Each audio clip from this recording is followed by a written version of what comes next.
The leader of the expedition turned to Baggett Arand and asked if he would give us his version of the people who inhabited the region and established the cities like the one that lay in ruins below us. He began by saying, "We have written records that have been carefully kept from generation to generation for over 70,000 years, and these records place the date of the founding of the city, the ruins of which lie below this camp, more than 230,000 years in the past. The first settlers came from the west as colonists, many years prior to the founding of this city. These colonists settled in the south and southwest, and as the colonies gradually developed, some of the people moved north and west until they inhabited the whole land.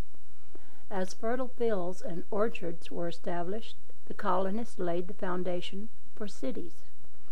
At first these were not large, but as years went by it was found convenient to gather in these centers for closer fellowship in art and sciences. Here temples were built, not as places of worship, for the people worshipped every moment by the life they lived.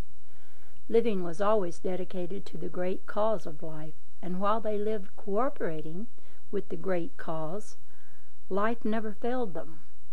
During this time it was quite common to find men and women thousands of years old. In fact, they did not know death. They passed from one accomplishment to a higher attainment of life and its reality. They accepted life's true source, and it released its boundless treasures to them in an unending stream of abundance. But I have digressed. Let us go back to the temples. These were places where written records of any attainment in knowledge of the arts, science, and history could be preserved for those who wished to avail themselves of them. The temples were not used as places of worship, but as places where the most profound scientific themes were discussed. The acts and the thoughts of worship in those days were carried out in the everyday life of the individual instead of being set aside for a particular group of people or as at specific times. They found it more convenient to have broad, smooth thoroughfares as a means of communication, so they developed what you call paving. They found it convenient to build comfortable homes, and therefore developed the method of hewing stone and of making brick, and the mortar necessary to hold them in place, to fashion their homes and the temples. These things you have already discovered. They found that gold was a most serviceable metal, as it did not tarnish. They found means for collecting it from the sands and from the rocks, and at last a way to manufacture it, so that it became very common and plentiful. Then, instead of these communities living by agriculture alone, they began to supply those that tilled the soil with manufactured articles as conveniences for a wider range of operation. The centers grew and developed until they became cities of 1 to 200,000 people. Still they had no temporal heads or rulers. All governing was entrusted to advisory bodies that were selected by the people themselves. Delegations were sent to and received from other communities. Yet the people promulgated no laws or rules for the conduct of the individual, as each person realized his own identity and lived by a universal law governing that identity. There was no need for man-made laws. There was need only for wise counsel. Then an individual here and an individual there began to wander away. At first they were the more dominating souls, and they would push on, while those that were inclined to plod would hold back. And unconsciously there came a separation, as the love faculty had not been fully developed by all. The separation grew wider and wider until a very dominating personality set himself up as king and temporal ruler. Since he ruled wisely the people, with the exception of a few who felt that they could see the future of this separation, the people acceded to his rule without taking a thought to the future. These few withdrew into communities of their own, and from that time on they lived in a more or less secluded life, always attempting to show their fellows the folly of separation. They became the first order of the priesthood. The king established the first order of temporal rulers. From then on, their devious ways may only be followed by deep study and research. There are a few that have preserved the simple teachings and have lived to follow them, but in the main, life has become very complex to the majority. In fact, so complex has it become that they refuse to believe that life is a simple form of living a well-balanced life, cooperating directly with the principle of all life. They fail to see that their way of living is the complex and hard way, and that the simple life, cooperating with the principle of all life, is the more abundant life. In this way they must go on until they know a better way. Here the speaker paused, standing silent for a moment, and a picture flashed before our vision. The picture was stationary at first, as has already been described. Then it became animated.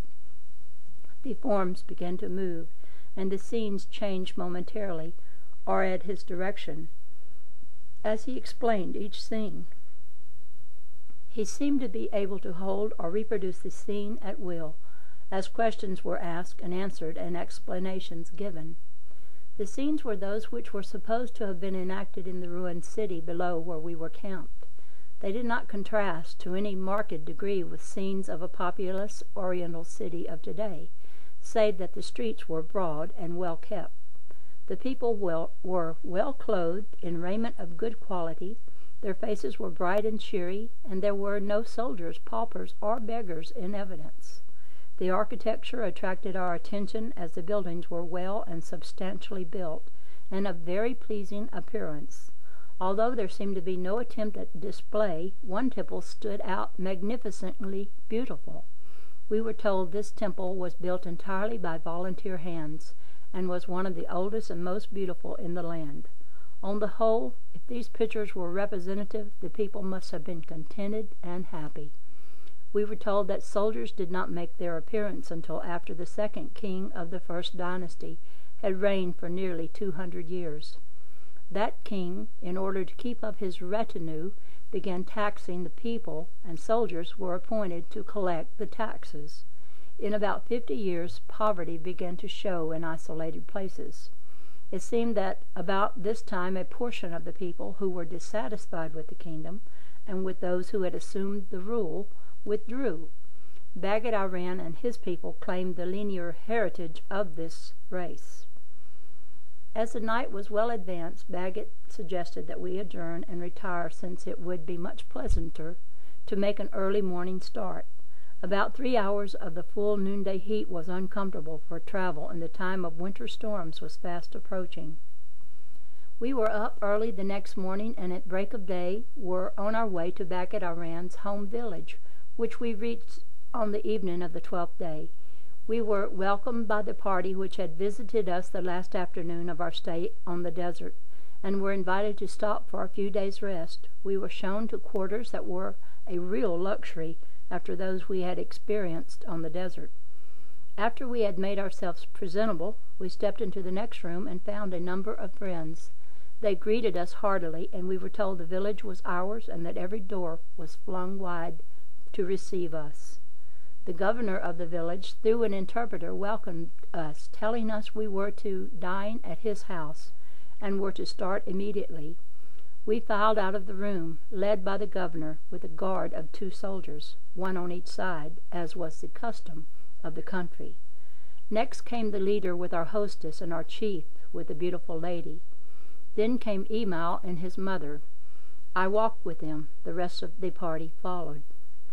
We had proceeded but a short distance when a poorly dressed child stepped from the crowd which had assembled, and asked in the native tongue if she might speak to Emal's mother.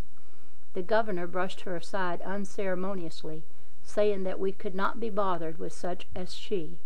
Emal's mother grasped our arms, and the 3 of us stepped out of the ranks to hear what the girl had to say. As we did this, our hostess hesitated, and she stepped out of the ranks. And as she stepped out of the ranks, the whole company stopped. Emal's mother spoke to the governor, saying,